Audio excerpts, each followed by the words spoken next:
कृषक माने कहीं वर्षा दिन को अपेक्षा करती। से तो सब सब समय चाष आरंभ कर दियंती।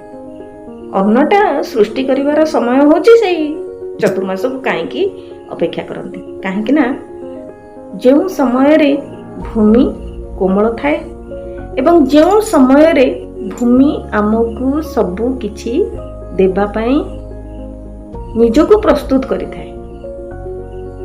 आज्ञा कहले देखी रास्ता घाट नाल नर्दमा जहाँ जहाँ पृथ्वी पक्षर अच्छे आम सब कौन ताकू सफाई करिया पई पानी मारिकी दउचे ना हे परिबो नै। प्रकृति तार समय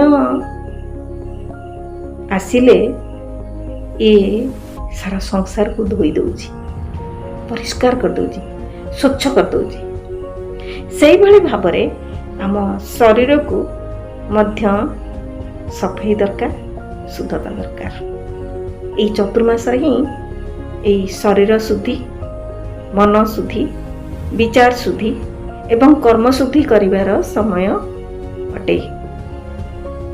कहीं ना आमर प्लानेट ही आम शरीर सहित संयुक्त एवं आमर मन ही से प्रकृति सहित संयुक्त।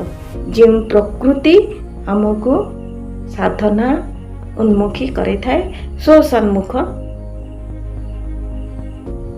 आड़को गति करि थाए। तेणु जो भली भाबरे धरती माता सृष्टि को अन्न जोगेबा पई प्रस्तुत होउची, फल देबा पई प्रस्तुत होउची, सेही समय रे जदि आमे साधना कर्म आमर विचार आमर जिते जिते कर्म रही से कर्म गुड़िक प्रभाव आम शरीर उपरे पड़ी थाए, जोटा आम मन उपरे पड़ी थाए। जेमिति आमे बुणीबा सेमिति काटिबा। तेणु यही समय रे वर्तमान ये राजस्थान इत्यादि बहुत राज्य अच्छी जो राज्य रे लोक माने विदेश रे थिले मध्य से माने कौन करती ना पळे आसंती निजर गाँ को एवं गाँ रे निजर आराधना आरंभ करती, निजर चाष बास कर्म यही सब जिनस आरंभ कर दियंती केवल यही समय को। तेणु गोटे स्थान रे रहीकि आमे यार आराधना करिया। यही समय रे बेसी पदा को बाहरती नहीं, सो कर्म पाई सो आराधना पाई यही समय रे निजको प्रस्तुत हुअंती। यार कारण होची धरती रे वर्तमान कोमलता अछि, जितेबाला कठोर हृदय अच्छी जदि आमे से समय रे माने भूमि को कर्षण करिबा ताहले किछि हेई परिबो नै। जो समय रे भूमि कोमल अच्छी से समय रे आमे बीज बपन कले से बीज फलवती हम।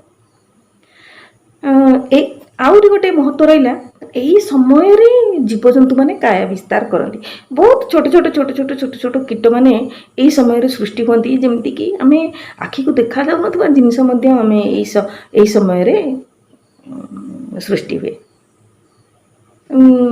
पोक जोक माने विभिन्न प्रकार देखिथिबे हमर यही समय रे सब बाहरती, जो मन को आमे असना बोलिकी कहू एवं तांको घृणा करू, किंतु प्रत्येक जीव प्रति आमर दया भाव रहिबा दरकार।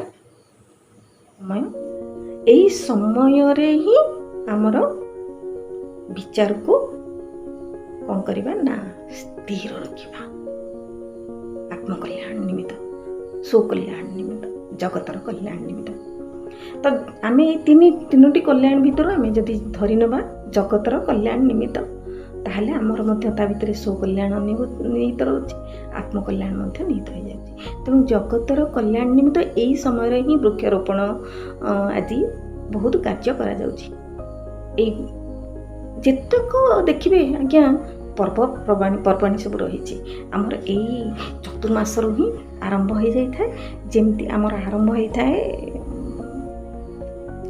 रक्षाबंधन चिता लगे अमावास्या ठारू, चिता लगे अमावास्या आज्ञा जीवजंतु मान खाइबा दि जाए।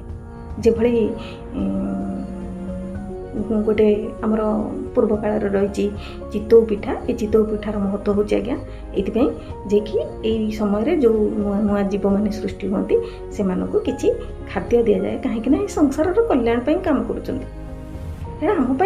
आम ही कम कर तेणु आम पूजा आराधना करके चकुली पिठा माध्यम स्वागत करूँ तापर आमर आसी जाए जो